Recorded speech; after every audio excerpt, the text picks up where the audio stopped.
Hello everyone, today we're going to be looking at the Samsung Galaxy S22 Ultra, and today I wanted to do a short review of this phone. So let's start with the screen first. 6.8 inches Quad HD Plus. This is probably, if not the best screen I ever used on the phone. The screen itself wraps around the edges. There's barely any bezels, little bit on the bottom and a little bit on the top. The screen itself is extremely bright, especially when you use it outside. I would say if you really want to test the phone, take it outside on the sun. You will see how beautiful the screen is, because most phones struggle outside on the sun, and this one just outperforms all the other phones that I've used. This phone also supports ultrasonic fingerprint, which is located right here, and we also have face recognition, so you can unlock it either with the face or with the finger. Both work really good. This phone also has 120 Hz refresh rate, so if you're doing a lot of gaming, this phone is definitely one to get. Earlier, I was talking about the brightness. This phone has 1750 nits of brightness, which is just insane. This is, if not the highest brightness I've ever seen on the phone. And honestly, it really shows. I mean, right now I have it at, what is this, like 20-30%. If I bump up the brightness, you can literally use this as a flashlight. So very bright screen. I mean, most days I just use it at 20-30% inside, and as I mentioned earlier, if you go outside, it just performs really good on the sun.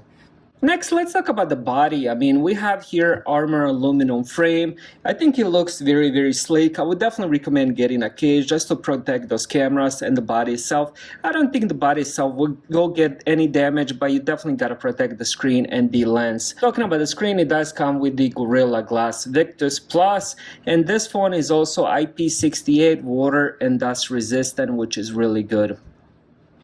Now inside the phone we do have Snapdragon, and depending what kind of storage you got, if you went with the 128 gigabytes, then you will be getting 8 gigabytes of RAM, but if you went with the 256 and higher, you will be getting 12 gigabytes of RAM.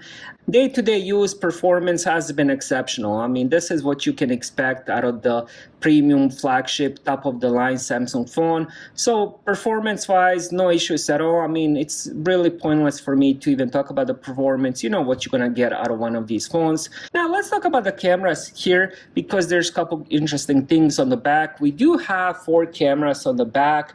So the first one is 12 megapixel ultra wide camera. Then we have 108 megapixel wide angle camera, and then we have this one, and then this one. This will be 10 megapixel 2 telephoto cameras, one with the 10x and one with the 3x.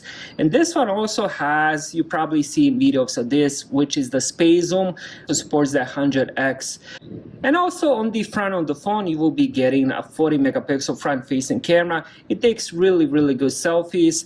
Now the last thing I want to talk about is the battery life. You will be getting 5000 milliamp battery life. From my experience, I could get 2 days out of it. Again, this will strongly depend on what you're doing. If you're doing a lot of gaming, a lot of video watching, you might be getting less. But for me, doing my usual day-to-day, you know, I wake up early, go to sleep late, and honestly it lasts me about 2 days.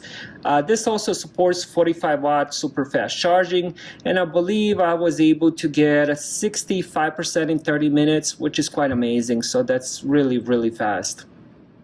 Honestly, this is a really amazing phone. It does everything you need it to, especially if you're into video and picture taking, and also into some gaming and stuff like that. It does have pretty good battery life as well, and also it looks really premium. This is definitely top of the line, especially the screen.